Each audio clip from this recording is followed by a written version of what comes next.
Zimbabwe Senate has overwhelmingly approved constitutional amendments that would keep President Emmerson Mnangagwa in office until 2030. The bill now has full parliamentary support over earlier approval from the lower house. Critics are calling it a constitutional coup. On Wednesday, June 24th, Senate President Emmerson announced that 75 senators voted in favour of the bill and only 4 against. The National Assembly had already passed the bill on June 18 with 216 votes in favour and 42 against.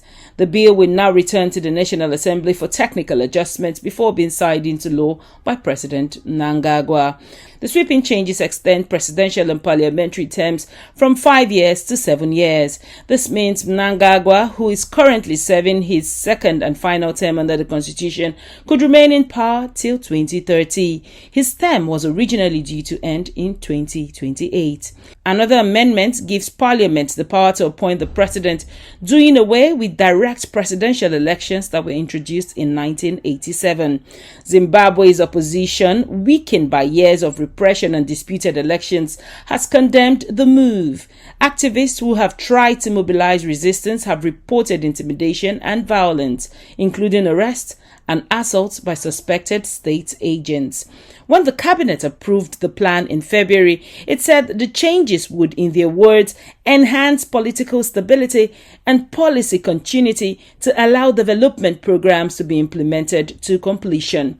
But Human Rights Watch said in March that authorities were using violence and intimidation against opponents of the amendments. The group said police and unidentified armed men had threatened, harassed, and beaten several people opposed to the proposed changes. Opposition figures have now vowed to challenge the amendment in court. However, the Constitutional Court threw out an earlier bid to block the bill on June 17, saying it had no legal grounding. For now, President Mnangagwa, who came to power in 2017 after the ouster of Robert Mugabe, appears set to extend his rule for another 2 years. The bill awaits his signature. I am Otaria Benjamin, reporting with clarity on the issues that impact our continent. This is Media Room Africa.